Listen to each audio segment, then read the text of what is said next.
Essay writing. How to write a social studies essay. So, for today's class, our main activity is going to be going over the basics of essay writing. I understand you'll have 2 essays to complete on the AP exam. One will be a thematic essay, and one will be a document-based essay.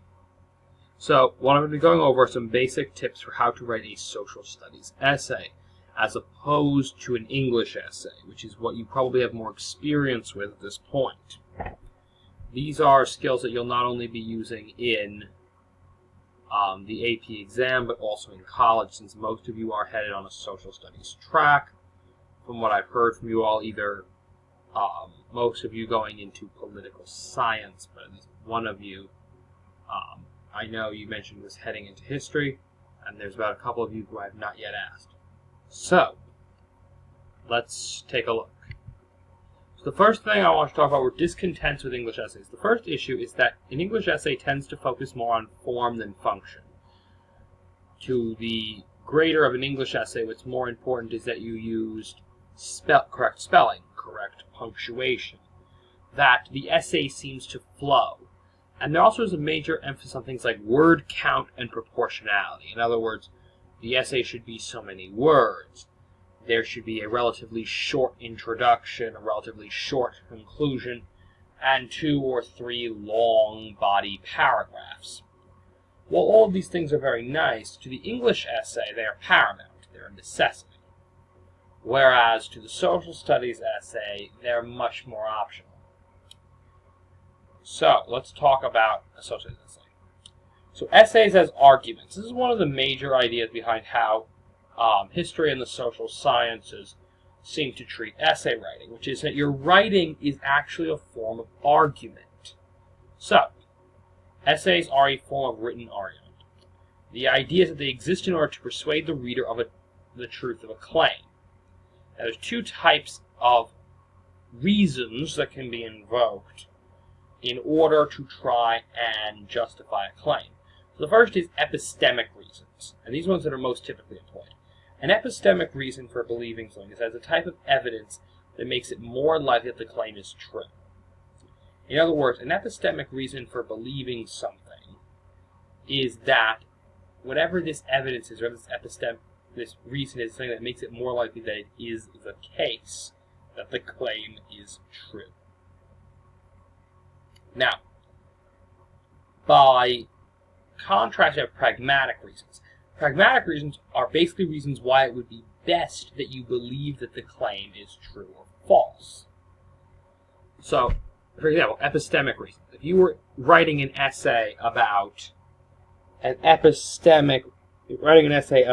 something like, a good example. Okay, if you were going to write an epistemic essay disproving social Darwinist theories, an epistemic reason for believing that, or an epistemic reason for not believing in the social Darwinist idea of European supremacy, would be the fact that European countries did not always win their wars of conquest against non-European countries. Both the Russo-Japanese War, in which Russia lost to Japan, and the Italian invasion of Ethiopia in the 19th century are perfect examples of this. Occasions in which a European power fought with a non-European power, a supposedly inferior people, and yet were beat by them. So it would be an epistemic reason for not believing the social Darwinist theories of the 19th century. A pragmatic reason would be to say that the reason why one should not believe in the social Darwinist theories of the 19th century is that these standards will eventually lead to acts of mass murder and genocide, such as the Holocaust. In this case, the fact that the theory leads to the genocide doesn't necessarily what it does is it gives you a reason why it is best not to believe that theory, because trying to move in the direction of that theory would then make it more likely for you to move towards genocide. Saying that this theory will lead to genocide doesn't inherently counter the truth of the theory, but it does provide a reason why it's best not to believe the theory. Now, generally, most of your arguments will be of the epistemic nature. There'll be arguments in which you're trying to state that something, that it is likely that it is or isn't the case, that something is true. Not so much that you should or shouldn't believe that something is true. But historians and political scientists can use both types of evidence.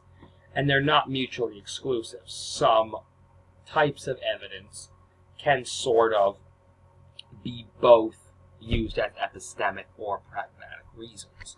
So, let's look at basics of argument. So in any basic of argument, you have a claim.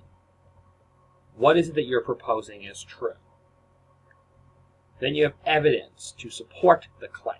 So the formula is X is true because Q, R, and S, right? So X being the claim, Q, R, and S being the three pieces of evidence you're using to support it. So, an example.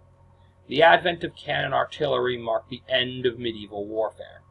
This is well attested to in the Ottoman-Turkish capture of Constantinople, the British victory over the Spanish Armada in the 30 Years' War.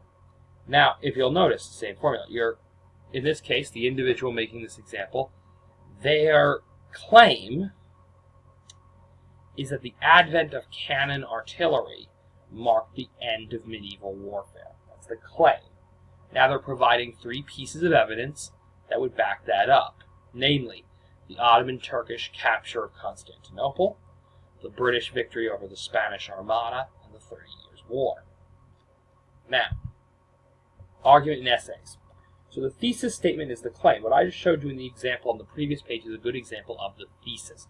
This is where you're putting your central claim and you're introducing the evidence that backs up the claim. The body paragraphs will then provide the full evidence. So going back to my example on the previous page, the thesis that the advent of cannon artillery marked the end of medieval warfare. If I was writing an essay about this, then each of the paragraphs would be devoted to one of the three things mentioned as part of the evidence. Namely, so I would have a paragraph talking about the Ottoman-Turkish capture of Constantinople and the role that their cannonry played in allowing them to breach the walls of the city.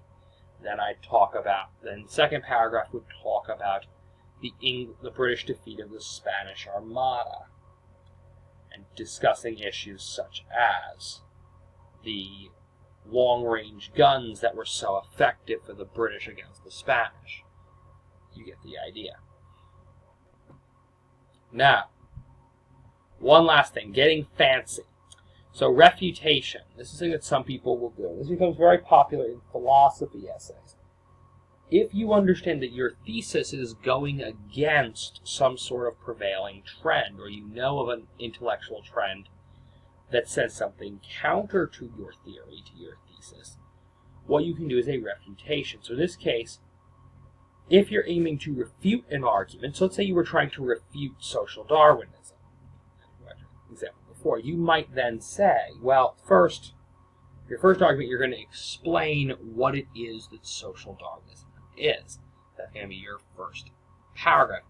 Then you're going to explain in the next couple of paragraphs reasons why the theory is wrong. So these could be epistemic reasons, right? That by their standard of social Darwinism, Europeans were supposed to be the superior race, the superior civilization, and yet they get beat by non-European civilizations in war, and so that would seem to suggest that they obviously are not superior to these people. Or you could go with pragmatic reasons, right? That belief in this type of social Darwinist dogma is something that tends to make it easier for people to justify acts of genocide and mass violence, like the Holocaust. And so as a result of that, that's a reason why one should not be buying into such a theory.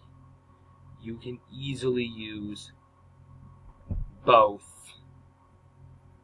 types in an essay of that kind. And that's one of the reasons why refutation is so interesting, because it allows you to explain the ideology. So at this point, you're explaining to your reader, one, what is social Darwinism, and then why is social Darwinism not okay? Just an example. And you can use that for just about anything. So I'm really hoping you all enjoyed my my work here on the basics of social studies essay writing. Just remember, please review for the review for any AP test materials. Keep working, keep getting ready for that test.